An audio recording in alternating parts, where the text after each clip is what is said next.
Okay, today is the 26th.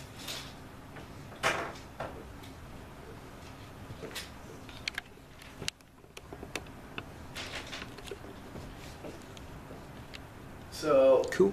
We're looking at quantum theory.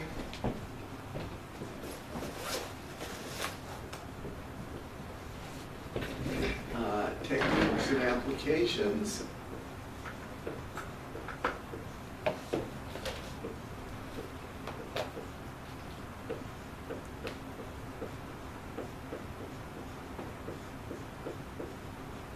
This is the second chapter on quantum mechanics, chapter 8.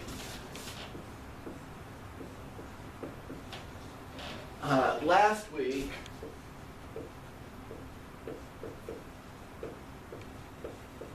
we worked on particle in a box.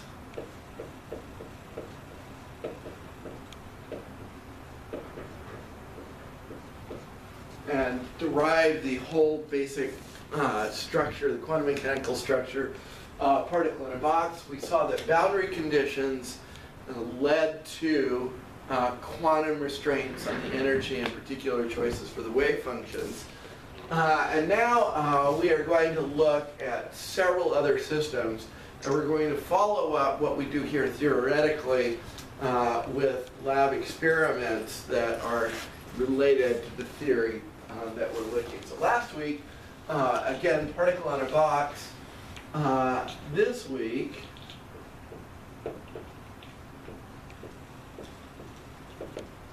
we have several classic quantum systems to look at.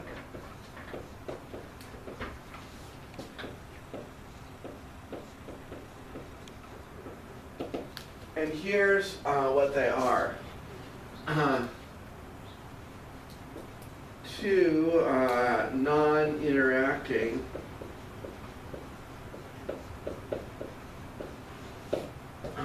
particles in a box.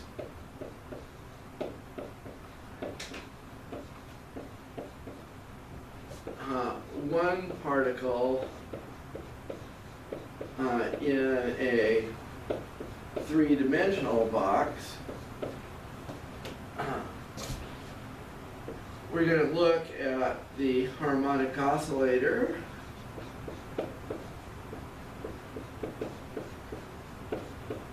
The basis for all vibrational quantum mechanics and molecular systems. We are going to look at particle on a ring.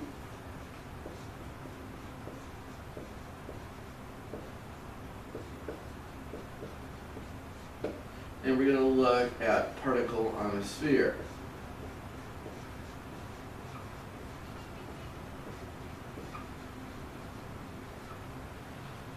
This will entail different quantum constraints, different types of things, and yet we will find in these special cases the groundwork for great generality. For example, particle on a sphere will lead us right to the quantum mechanics of atomic systems. Particle on a ring will give us some unique insights into systems like benzene. Harmonic oscillator will help us to understand molecular vibrations. And going from 1 to 3 dimensions and particle in the 3D box will be helpful. And then how to treat multi-particle systems we'll learn as well. So each one of these is carefully chosen to provide some insights, and we'll follow up in the lab with a lot of this stuff. So the end result is not here. And for you, Phoebe, we may need to have some video of the lab stuff in this particular part of it to let you figure out what's going on. So let's start right at the top with two non-interacting particles, I forgot the S, in a box. So they don't see one another, they don't bump into one another, they're just there in the same box, and we'll choose one-dimensional. Now, one particle in a one-dimensional box, we already know.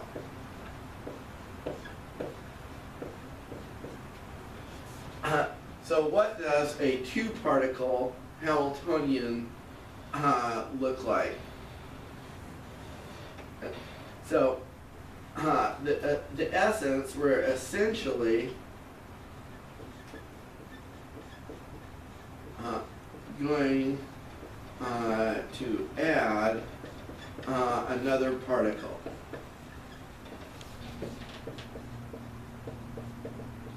If they're not interacting, wouldn't it be exactly the same thing as one particle? But yeah, and you're exactly right. Double everything. yeah. So, so let's see if we can actually do that. So our Hamiltonian H will be a function of x1 and x2, two particles. Our potential energy operator, V of x1, x2, will still be 0, like it is a particle in a box.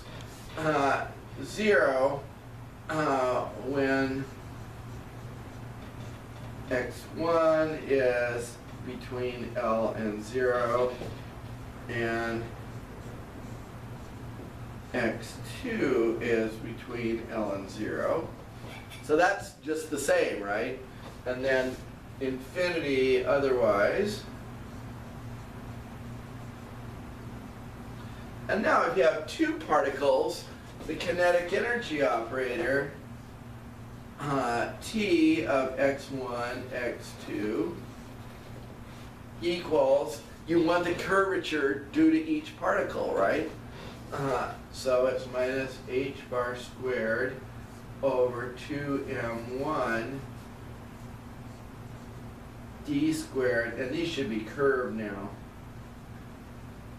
D squared dx1 squared, let's get a curly derivative.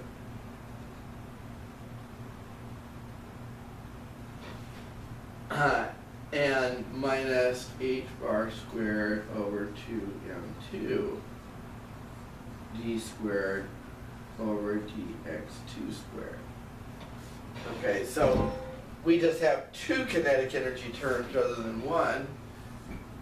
This is kinetic energy of particle 1 with coordinate x1, and this is obviously the kinetic energy operator for particle 2 with x2. Now, we're just, it's just what you said, just double everything, just add the other thing together.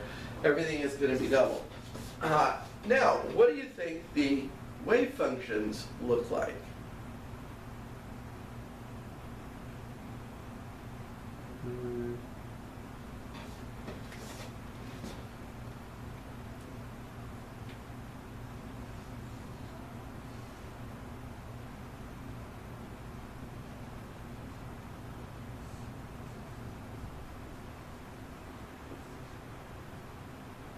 So, our wave functions, this is the Dirac notation.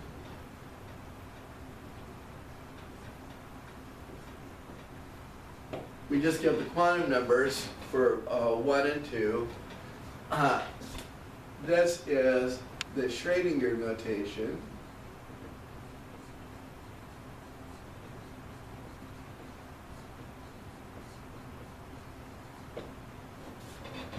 And we can provide a little bit more detail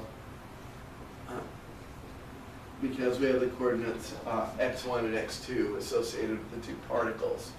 Okay, so there's the wave function, but if the particles are totally non-interacting, what do you think the wave function really looks like? If they're not interacting? Yeah, if they don't feel one another, if they're two neutrons that never don't have any And they're, gravity's negligible and there's no charge. wouldn't they just move in the exact same line? Okay, so let's take the thrust of what you said. Or the exact same wave?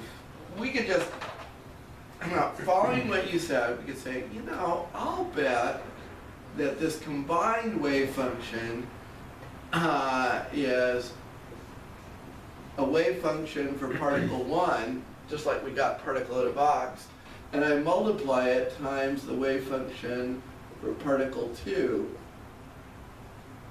in a box like that. And that's exactly right. Okay? Now, And why don't you add them? I'm going to let that question float out there. Okay.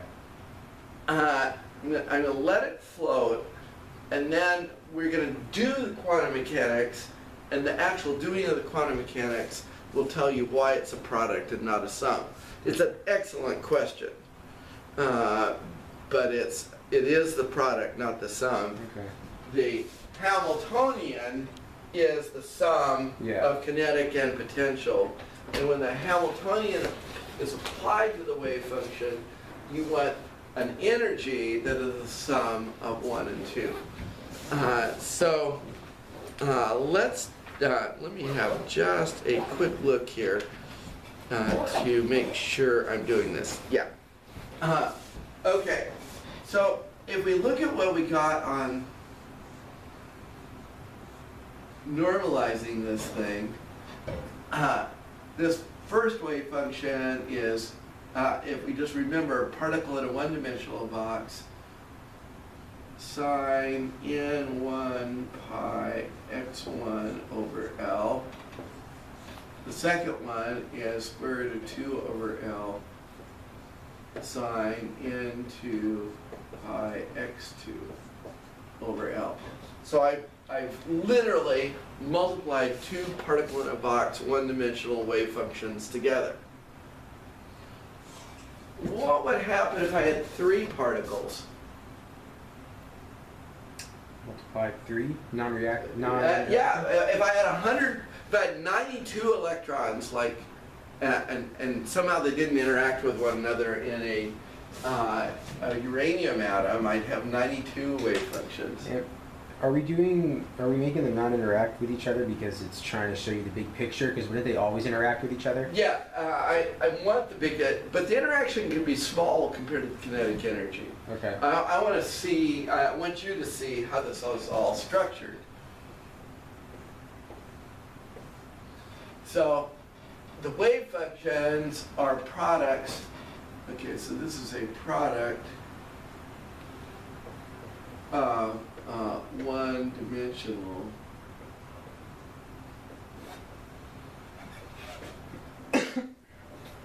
particle in a box.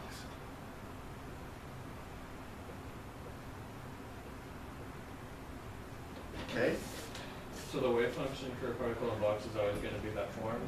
Okay, the wave function for two non-interacting particles in a box will be a product of the wave functions of the individual particles. And what I want, that you've asked a real good question. What generally happens is if you have multiple particles, you often start out by having the whole wave function be products of one particle wave functions. Now there may be some other things you have to do down the line, but that's a wonderful starting place. And for our chosen example of two particles in a one-dimensional box with no interaction, it's absolutely right from the beginning.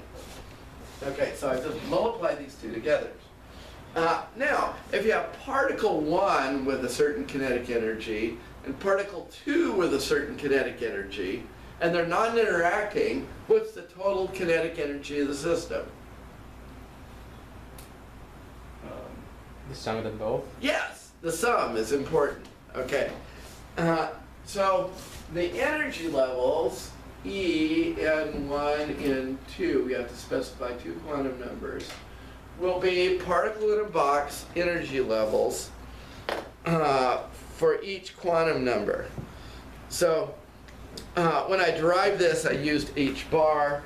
I'm going to use now our book's designation with H rather than H bar. Same thing. So the energies are going to be N1 plus N2 individual particles. And if we write this all out, it's N1 squared H squared over 8 M1 L squared plus N2 squared H squared over 8 ML squared, and this would be M2 to allow for the case where the masses might be different. So we're summing up, so basically what we've learned is the Hamiltonian for a two-particle system is the sum of two one-dimensional Hamiltonians.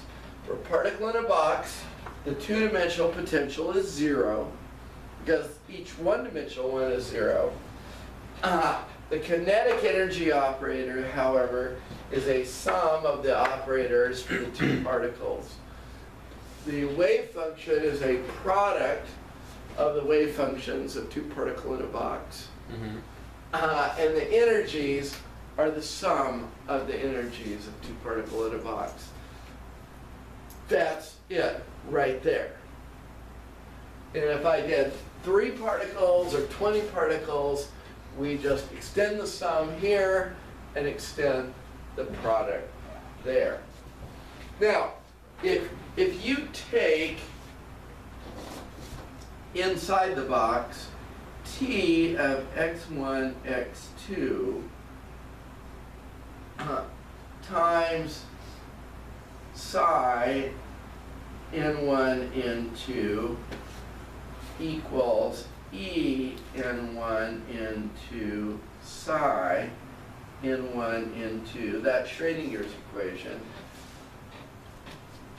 Because the kinetic energy operator is a sum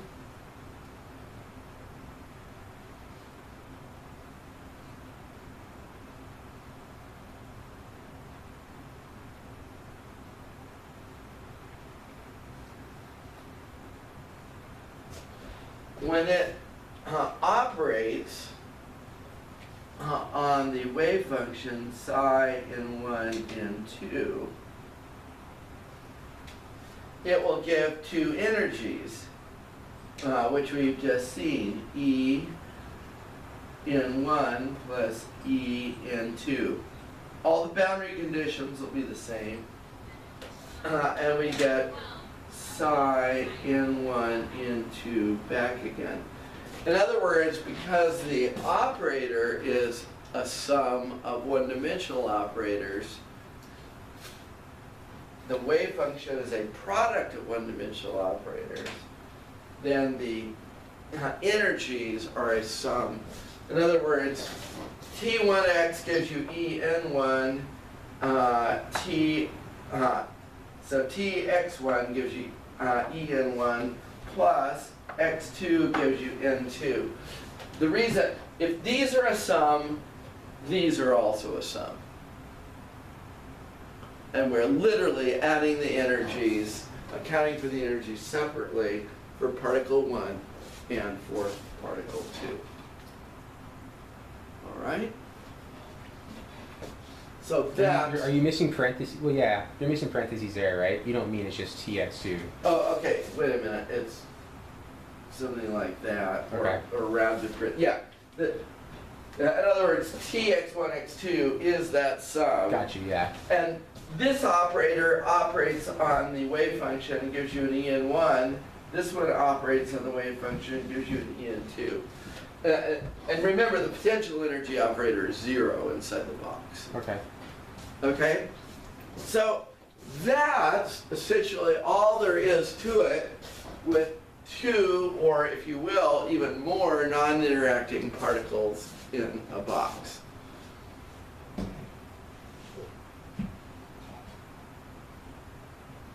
Da da da da da. Okay.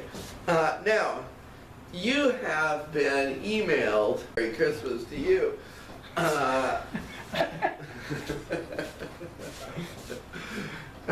intake of exam 1, you have some exercises where you get to work with this sort of a deal. And probably the best way to understand it is to work through it. So this is the take-home message is this isn't the last time you're going to see this stuff. Let's move on to a particle in a three-dimensional box. Okay. Okay? Now, we're going to complicate the Hamiltonian and we're going to complicate the wave function some more. And it's going to look a lot like two non-interacting particles in a box mathematically. But it's not. Okay? So, let me... excuse me. I'm allergic to all this quantum.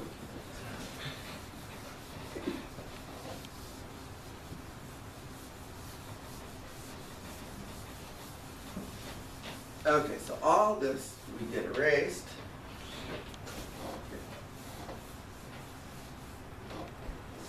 And now we're going to do one particle in a three-dimensional box in Cartesian coordinates. Okay? You ready?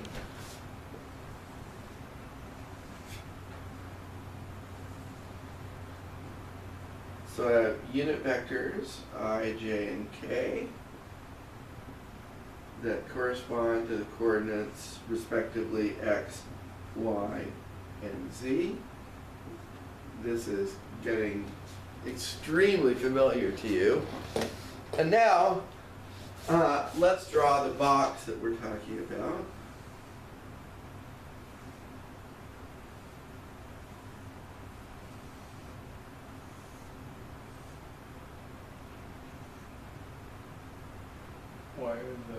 Why is the J over there and the I over there? In other words, why is I here, j? Yeah. Okay, You just because by convention we want a right-handed coordinate system. Okay. And in that sense, I has to be, if I want I first, j has to go back into the board. Okay. It's that simple to keep a right-handed coordinate system, which you can do, and there's nothing wrong with it. Now, what is our box? Okay, this distance is LZ, this distance is LY, and that distance is LX. And our box is the region comprised of the volume LX, LY, LZ. Okay? So, and now we have our particle.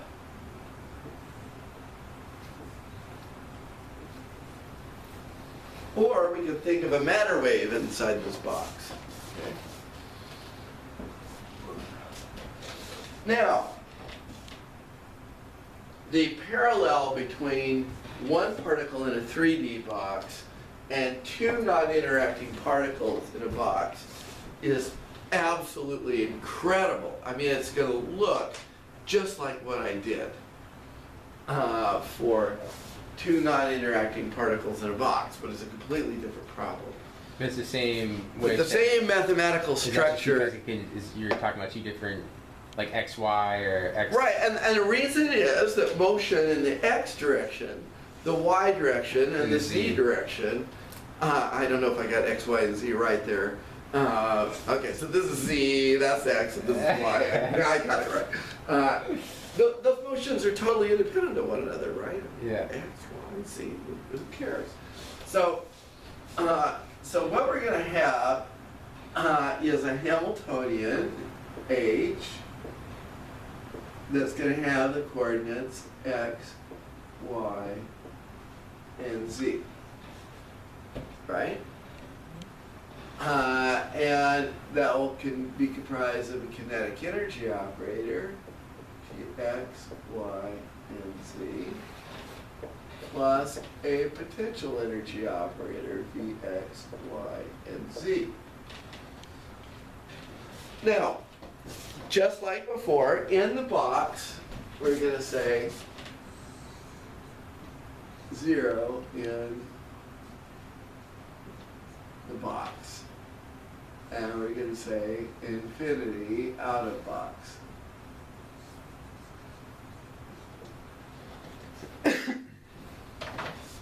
So it's 0 as long as simultaneously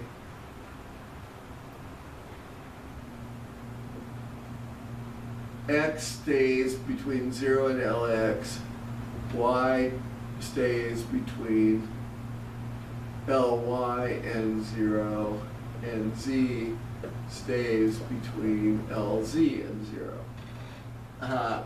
Infinity otherwise. So this is the jail cell for the particle, isn't it? I've thrown this particle in the slammer. It can pace around in the cell, it can vibrate, it can do hip hop, it can do whatever it wants in the cell, but it can't get out of the cell. Okay? Now, all of our attention can be focused on the in-cell region, in the three-dimensional box, because the wave function is 0 everywhere else. So within the cell, we've got the 0 condition, and then we can have independent X, Y, and Z kinetic energies.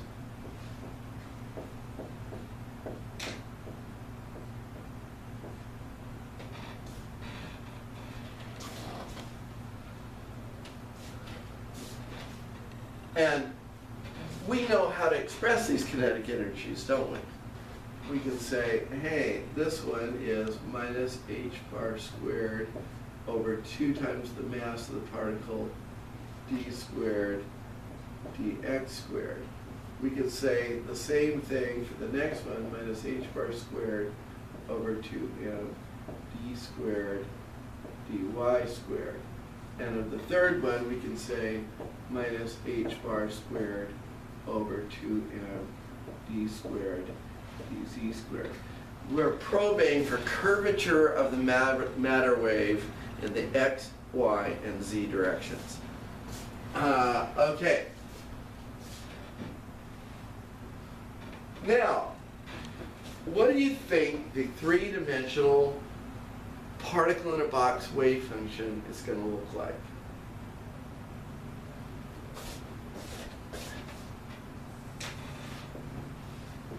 We'll have 3 quantum numbers in x, in y, and in z. So here's the situation in the Dirac notation.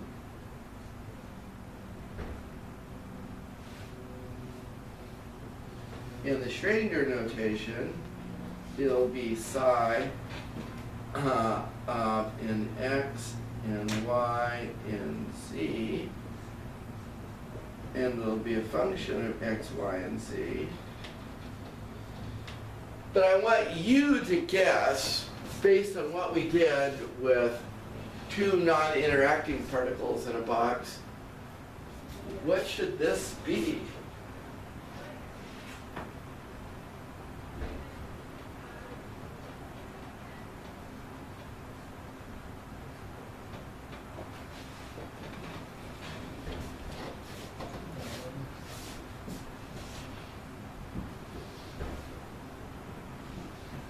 So we have the Hamiltonian, which is the sum of 3 terms. We have 3 quantum numbers, 3 coordinates. What did we do for 2 non-interacting particles? So you would have psi and x. Okay, so I'm going to go 2 over Lx sine, that's right, in of x pi x over L of x And now what should I write? We'll have Ed do the next one. Sorry. You'll have So this is root root 2 over L. and it's Ly. Yep, Ly sine N2 pi NY and over L. Ly. Okay, this is sine NY of Y. And then on the next line, just multiply together square root of 2 over LZ.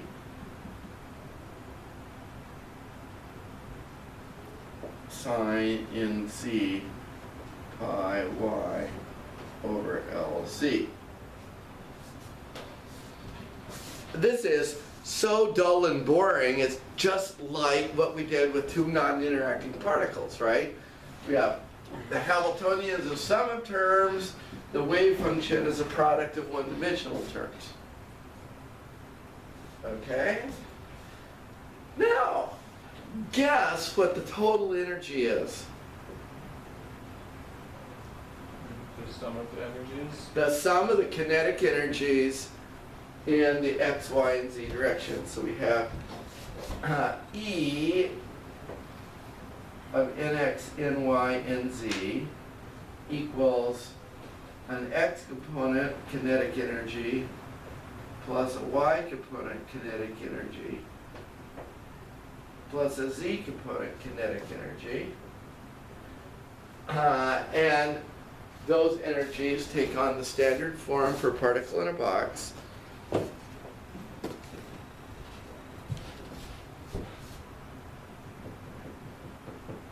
N squared, this is in x squared, h squared over 8ml x squared. And then we're just going to run it on through.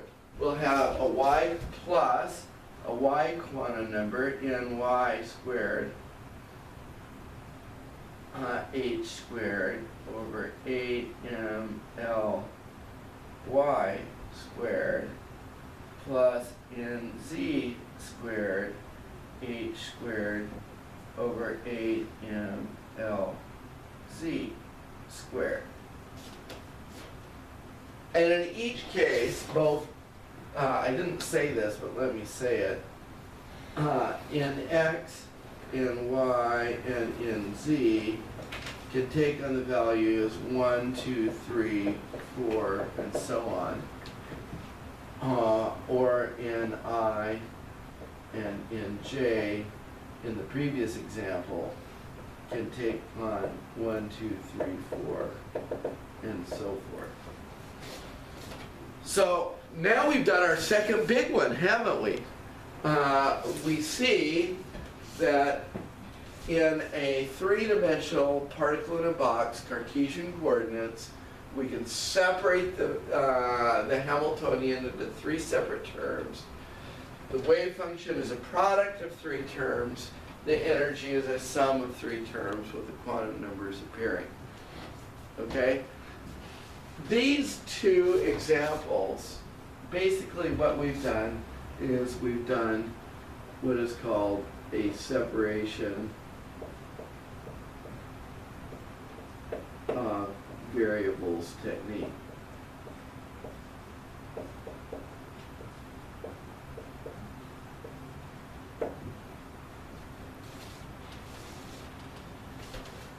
The separate variables in the case of the wave functions become products, and the Hamiltonian becomes a sum, and the energies become a sum, and we separate apart, and we can treat each of the variables differently. Whether it's two particles, we treat them independently of one another and add them up, or whether it's a particle in three dimensions, we treat it independently and add it up. Now, So we've done a great job thus far. We have gotten our first two systems, two non-interacting particles, and one particle in a 3D box. Okay. Now we've got harmonic oscillator, particle on a ring, particle on a sphere coming up. And on your exam,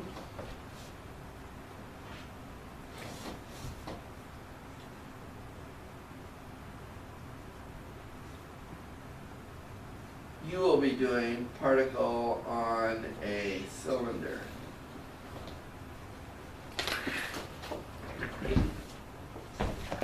But the idea is a particle on a sphere, a particle on a ring. It's the same idea, just different systems. Do I need to stop here? No, you're good. I'm just plugging the battery in. Oh, okay, There's good. some power going into it. Okay. Now, thus far, the quantum systems we've looked at have zero potential energy in the domain where the wave function is non-zero. So we've gotten away up until this point with not considering the potential energy operator because it's zero. On the take-home exam, you will have the opportunity to assess a quantum system where the potential energy is a constant, independent of distance. That'll be your first problem on your take-home exam that you've been sent. This case is even a little bit more complicated.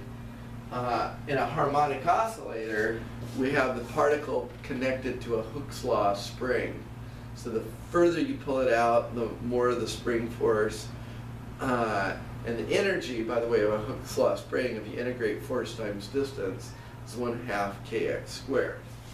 So here is a case with a non-trivial potential. So thus far, only kinetic energy terms have been bugging you. Now I'm going to throw in a problem with a serious potential energy term. Okay, so this moves us to the harmonic oscillator.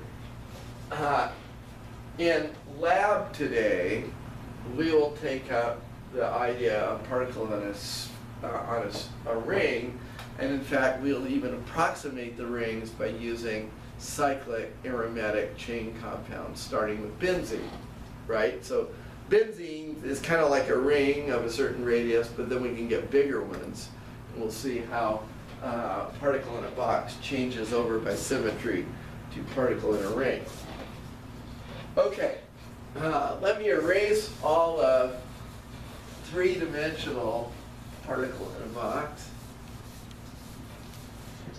To quote General George Patton, who was talking about the Germans in World War II, he said, "We'll cut through those Germans like crap through a goose." Well, Patton was noted for his pithy sayings. And so we're going to cut through a harmonic oscillator like crap through a goose. Crap got through a goose. We're going to really go. All right.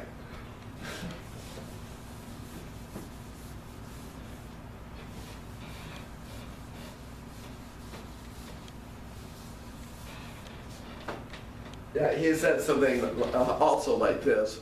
Oh, it'd be a paraphrase. He's telling his soldiers, I don't want you to die for your country. I want those son of a bitch Germans to die for theirs. It was really funny. Okay. Now, what we want to do next is the harmonic oscillator.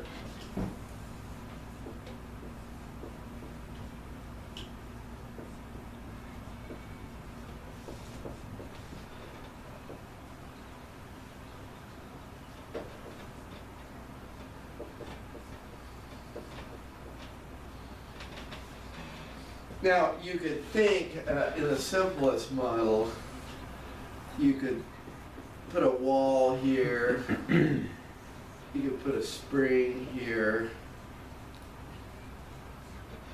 that's massless.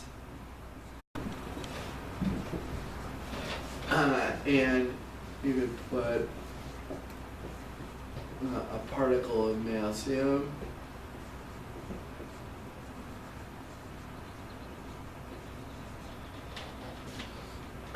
And the thing's going to oscillate back and forth. You let it go, it'll oscillate back and forth. We'll assume it's perfect, there's no dissipation, the spring has no mass.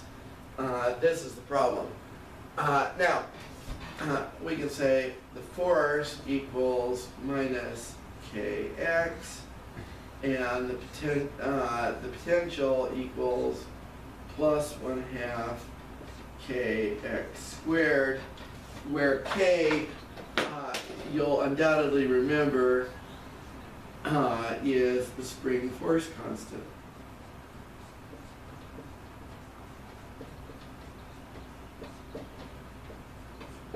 Now, this could be made very molecular, or if you insist, biomolecular.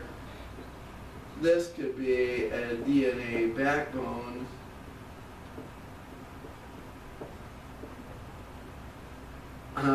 And this could be a hydrogen. This could be a carbon on a base, on a DNA base. Okay, we could realize this system at the biomolecular level, okay? So, one thing to file away that's really important, since we're getting a new infrared spectrophotometer at the end of the week, it's going right in here. It's going to be right about where your backpack is, a little bit down from that. But chemical bonds, to a very good first approximation, behave as Hooke's law springs.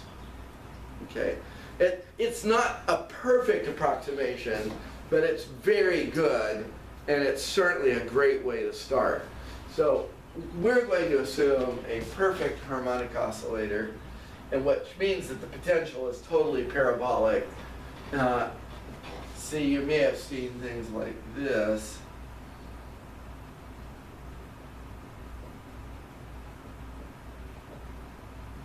As the so you write energy on this axis, and x equals r minus r0, the displacement. This is the real one.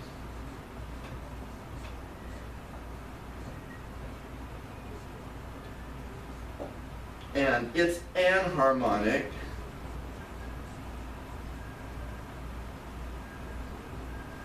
One side of the potential isn't the same as the other. But down at the bottom, we'll draw a blue line here. This is 1/2 kx squared, and it's harmonic. One side of the potential looks just like the other. Okay, and you can see, if I'm in this bottom region right here, they look virtually identical. Okay. And so the harmonic oscillator approximation is a very reasonable starting approximation. Okay, so we want to turn to our books, not that we couldn't derive things without, but we want to use a common notation as we've been doing all along. Let's see if we can find the harmonic oscillator. Hold on just a second while I find that.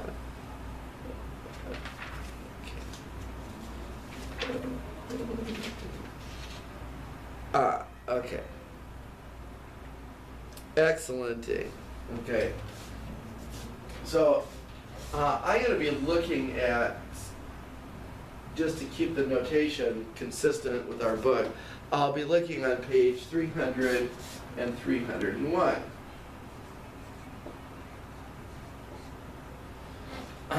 And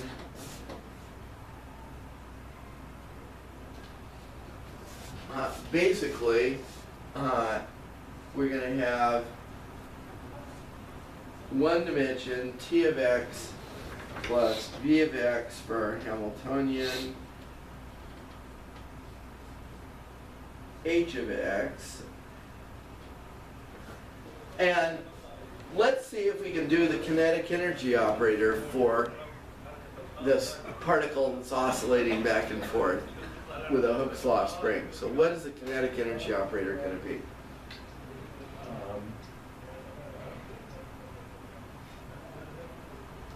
It can be the same as a free particle. Okay. Okay, so in fact it will be the same as a free particle. So what is that? I'll give you a clue. It starts with a minus. Negative h bar squared over 2n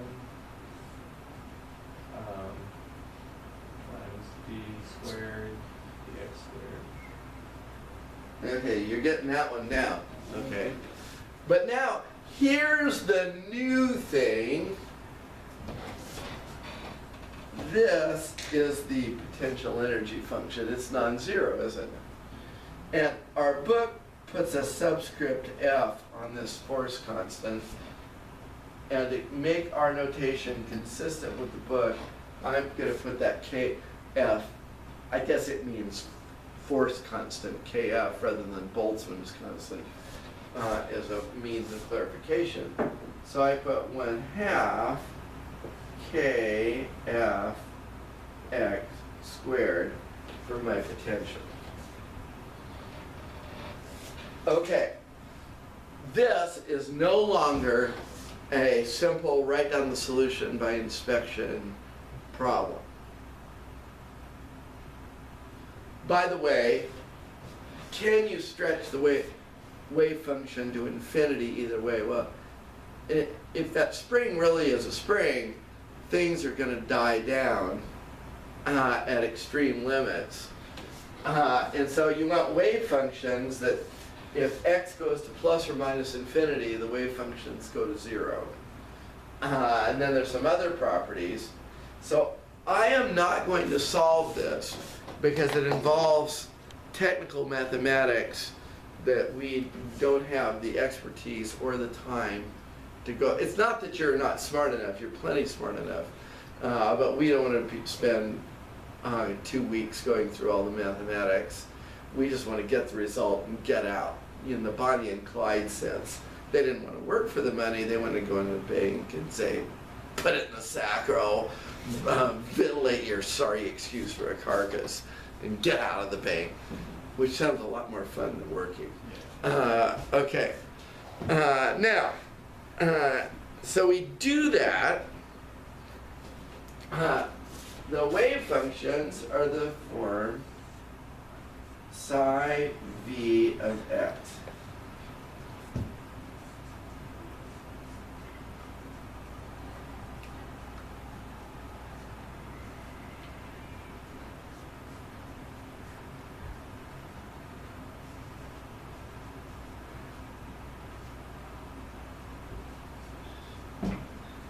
V is the vibrational quantum number, and it can start at 0.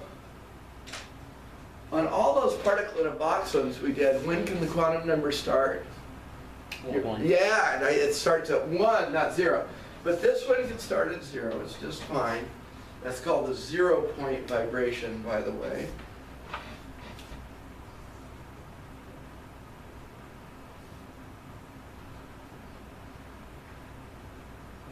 So at absolute 0, arguably things are still moving. They're moving at the 0-point vibration. They're in the lowest vibrational energy level. So the harmonic oscillator wave functions are psi v of x. They have all the right properties. We'll talk a little bit more about those. The energy levels of a harmonic oscillator are E sub v. And they're given on page 301 of our text. And let me write what our book author says.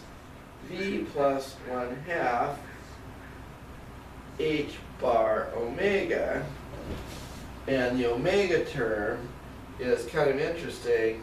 It's the square root of the force constant divided by the mass. Okay. Now, one quick look at this vibrational energy tells you something super duper pooper scooper important.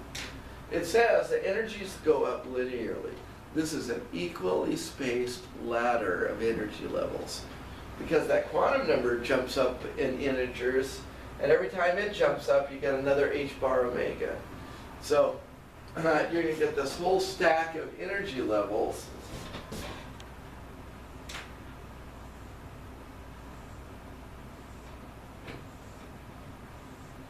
And they're all, let's see, I did a crummy job on that last one. They're all a distance h bar omega apart. So this would be 0, 1, 2, 3, 4, 5. So this is called an equally spaced ladder of vibrational energy levels. Okay, now we just got the energies. We didn't really talk to you about the wave functions. We just told you what they are. And there's some nice plots on page 303.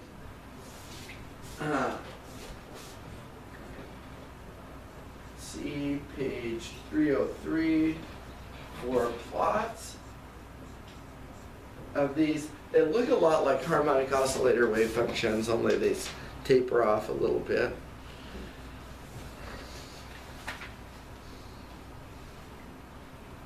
And there's a whole thing on oscillators there. But we've got the essential details of the harmonic oscillator worked out. How in real life would you do this? Are either of you taking the differential equations course?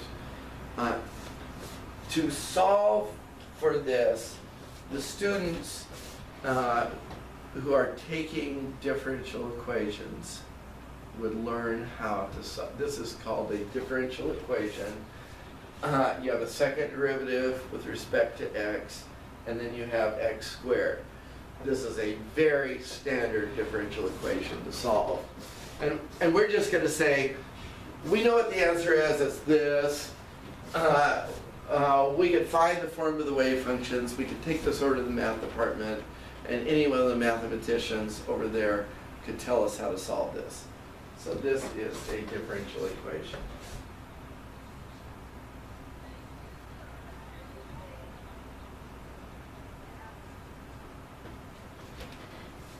Okay. Now, what do we have to do in the last 10 minutes of this hour? Well, you get to do particle on a cylinder, aren't you lucky, on the take-home exam? So does that use like cylindrical coordinates instead of? Yeah, you use cylindrical, that's the whole point. Okay. Now, basically, let me give the whole hint. I'll give you a great big hint on particle on a cylinder. Spherical coordinates or cylindrical? Oh, particle on a cylinder, cylindrical coordinates. Oh. Okay, what you want to do is do particle on a ring to get the circle, and then particle in a one-dimensional box to get the vertical dimension, and you do the product relationship. So you take products of particle on a ring, particle on a circle, you sum everything up, and it'll work out. So, in other words, particle on a cylinder, you do particle in a ring Hamiltonian plus particle in a one-dimensional box in the z direction.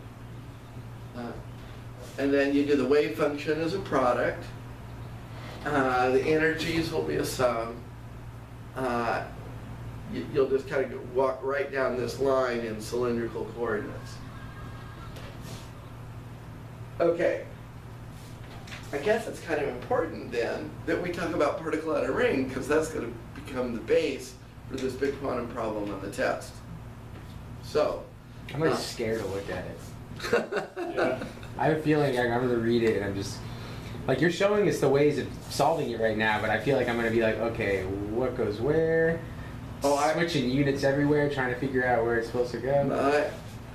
Speaking from experience, I know that you're going to have questions. Okay. I'm expecting questions from the class, like, Dr. Kennedy, how do we even get started with this? We have no idea what to do. It all looked plausible while you were talking about it, but now that we're trying to do it, we have no idea where to go. I even got the lingo. Yeah, we don't have to say it now, you got it. I got the lingo. And you know, if you throw a little bit of tear, you know, I don't know what to do. I got so much. I'm sick. My parents are boyfriends. Yeah. Sorry, Phoebe.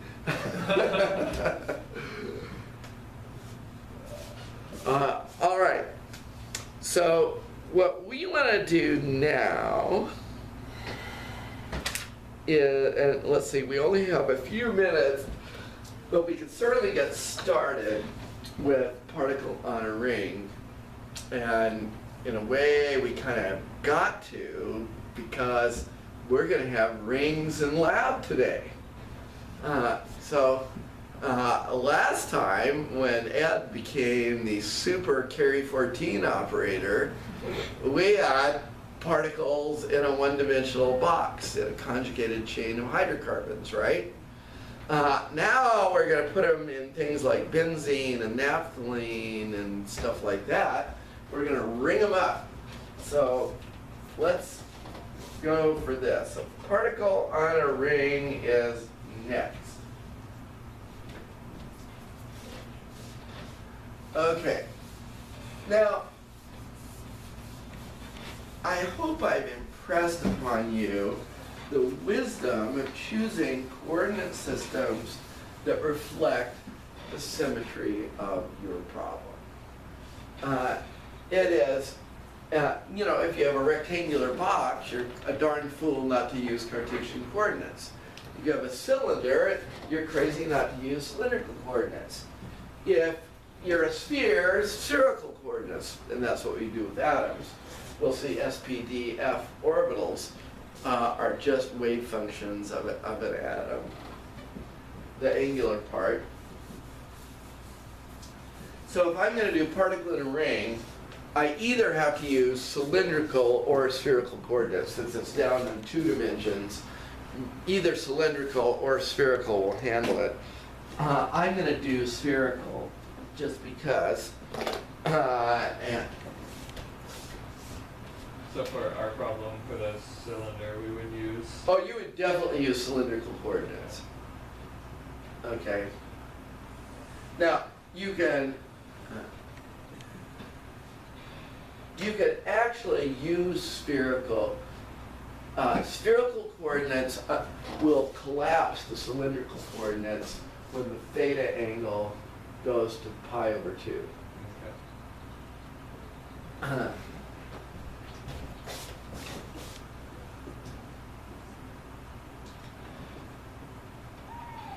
You'll feel a real sense of accomplishment when you've gone through and gotten all the quantum mechanics worked out for a particle on a cylinder. Okay, but we're not cylindrical at this point, or spherical, we're just cylindrical. So let's have a cylinder of fixed radius r in the xy plane.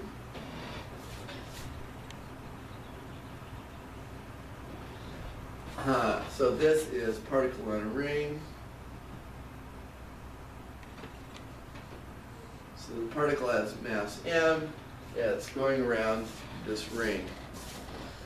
Now, this is a very interesting problem because it has some different boundary conditions from anything we've encountered before. Okay.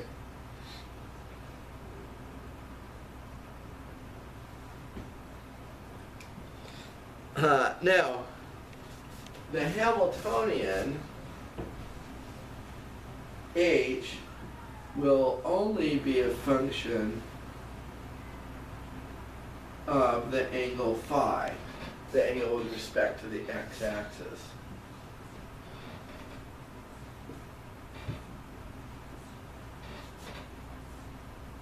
And it will be as follows.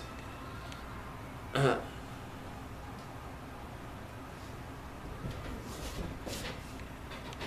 on, let me just check one more time. There we go.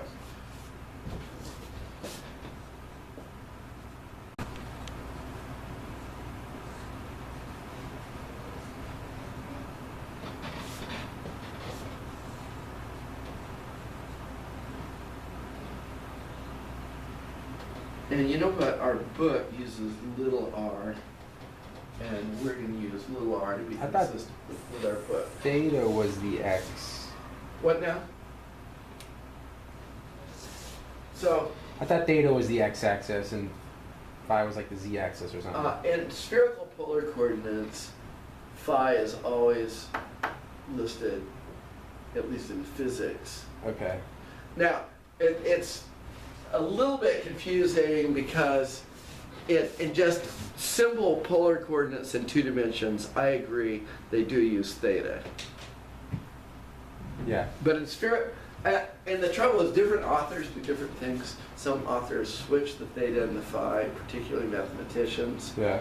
I'm Doesn't giving really it. matter, I'm giving it to you the way that most chemists and physicists do it. Okay.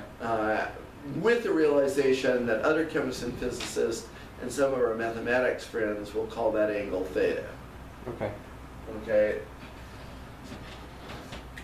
This I is the physics moment of inertia, which for one particle orbiting a radius r is mr squared. Okay?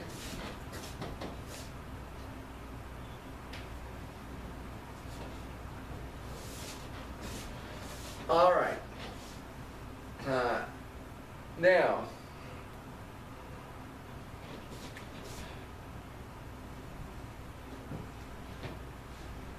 the wave functions are going to be of the form m sub L of phi. And yes, that's the same quantum number that you use in atomic physics, the m sub L quantum number. And I'm going to give you the answer, but this is an answer we can readily prove, unlike harmonic oscillator, which is hard to prove. This one is rather easy to prove. And let me just make sure I'm doing everything. I'm trying to be really careful to keep my notation the same as our book notation. Now, where did I see this? Hold on just a second while I find something here.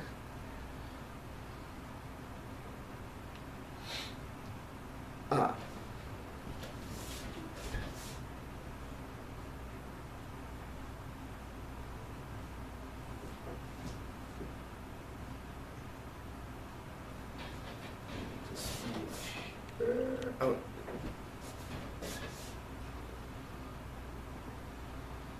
So the wave functions are and we can prove these are the wave functions. The wave functions are the form psi m sub L of phi equals e to the I m sub L of phi divided by the square root of 2 phi. And m sub L can take on the value of 0, plus or minus 1, plus or minus 2, plus or minus 3, plus or minus 4, and so on.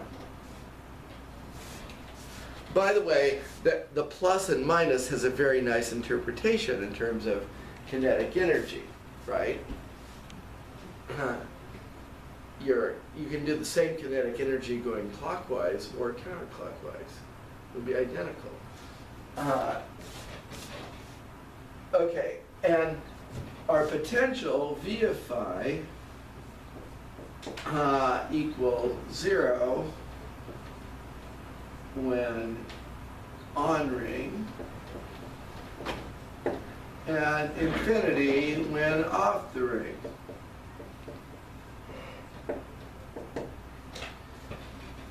So we're only going to have a kinetic energy term because we're on the ring. Okay. Okay? And we can prove that this is the solution. And let's just close with the quantum energies for rotation. and then we're going to go down to the lab and look at these ring-like quantum systems. Okay. The quantum energy levels are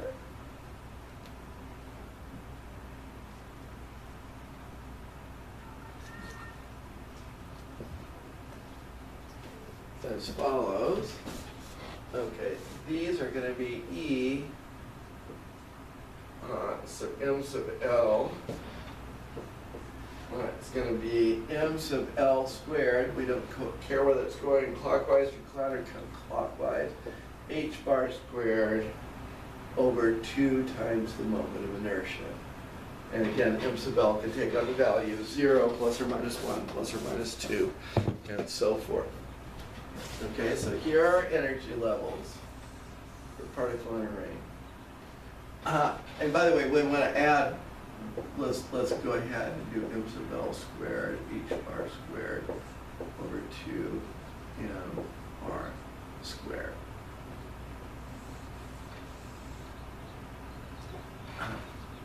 So as I change the ring radius,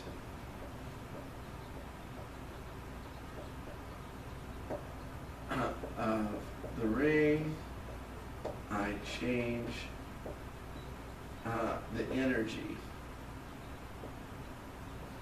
In fact, the energy is going to be proportional to 1 over r squared. And that's what we're going to be looking for in lab today.